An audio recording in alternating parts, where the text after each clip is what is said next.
personal? Ebiri personal nga Ntambi bwagambye nti olutalo luno luyina gye luva. It is okay. Ate gye luva lwagenda personal nti waliwo business y'omuntu eyakola ki eyakubwa. Ekizibu ekirimu aba artist abasinga kye balina ne Bobby lwakuba kati tetwagala kwogera mazima. Abayimbi abasinga ne bannamawulire balina problem ne Bobby eriemu nti bwe yali ayingira ebyobufuzi yemu ku industries yasooka blackmailinga.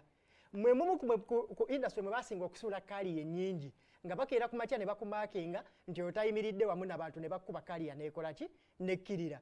Alien Skin ajja afuna success nga yakatandika okuyingira mu industry tannaginyumirwa na bbanga liri awo. The same blackmail comes eyali ekubye abasajja ab'amaanyi naye bagimuteekako. Kitegeeza possibility yaliwo nti basobola omukuba era olwaleero twandibadde tetumudiscussinga kinga kye bali baagala kyatuukirira. Mu buvidiyo obwo mulimu n'abaana abamu abayogerako era vidiyo bw'ogisaba basobola okugizza. Bagenda ku live ne bakola n'enteekateeka ne bagamba ono wabalowooza asinga NRM amagezi asinga NUP amagezi mu FDC yamulemerera tusobola oyiiya ne tugijjawo ebyo ebimenke battabitte. Statement singa ezo nga zikolebwa okuva mu nkambi ki kitegeeza kino ekintu kyagenda personal. Kati ebiseera ebisinga twebuzaabuza nti Simon nzija n'enkunyiiza ne sitali konsayiringa naawe nze n'ensuubira nti oteekeddwa buteekeddwa kitegeera okikole ki onsonyiwe. Kati ba Bobby kye balina okumanya nti there is bad blood. Kati bw'okwata ekifaananyi n'oteekako erinnya lye automatically aba agenda ekyakoleddwa Spire. Yes, ekyakoleddwa Spire kuba agenda kikola ki aba agenda kibuukira. Lwaki Spire tali mu nsonga eno nnyo lwa nsonga Spire bw'ateekayo katyuni tesobola kutambula nnyo nga bw'etambula nga Bobby agitaddeyo. Ffenna tukkirize abaana bajja mu comment section ne bagamba mbe bannamawulire lwasi mwesibye ku Bobby kubanga yaliko amawulire n'ogamba kale nze nyiizo basiri mu nnamawulire ne bw'oba ogamba bannamawulire okwesiba ku Bobby kuba yaliko amawulire then batuufu kuba balina kunoonya ki mawulire balina kwesiba ku Alien kuba aliko amawulire okitegeera. So kakati ezo characters eziba zikola kizitambula era olwaleero tudiscussinga ekintu kino kati nnyo lwa nsonga nti Bobby yakikoze eki yakiripostize tetwakidiscussinga nga Spire akikoze eki kitegeeza Bobby is a bigger spark than Spire. Kasirye mubadde otandika kino obadde otandise ogamba Madoyi designer yakwatibwa.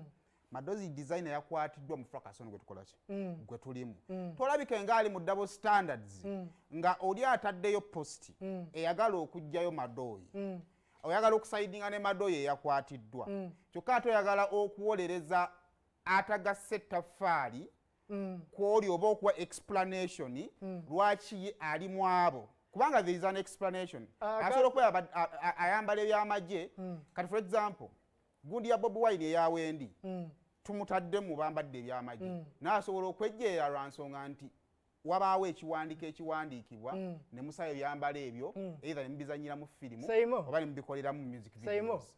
Iyo teba double standard yokwata abantu batano n'obassa mu kifaananyi n'ossaako erinnya ly'omu n'okwata bonna bataano no identifyingako omu by name. Iyo teba double standard aba yekanga yabadde abyambala singa bonna babaddeko amannya twandigambye nti Alien yo paparazzi nga ogundi n'erirye lyakoze eki lyabaddeko ne bw'olonda muli omu kitegeeza gw'oyagala okukozesa nga example. Kati bw'ogamba ekiba kigenze personal nti you are attacking just one personality kyetwagala otaasizaamu Madoyi kiri jeno sisobola kwagala taasa Madoyi nga ngamba nti kyeyakola kyali kituufu okitegeera okubanga akola ebyambalo ebifaananyiza ebyamagye.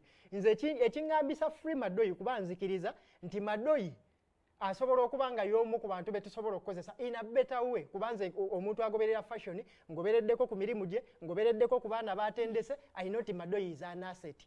Ekyokuba nti tumusibira olw'okuba nga yakoze ebyambalo tuba just tumugase mu kyanjovu nga zirwanagana obusubi bukola ki bulwana. Ffenna wano tuli mu double standard Simon era nja kubuuza why bwe tuba nga twagala abantu bonna babeere nga tubateeka on the spot lwaki erinnya twataddeko limu. Kati ekibuuzo kya Spire si kya Bobiwine.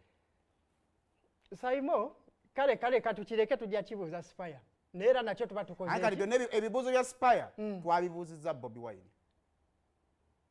ntambi lwa nsonga Simon ebibuuzo bya Spire twabibuuzizza Bobiwine.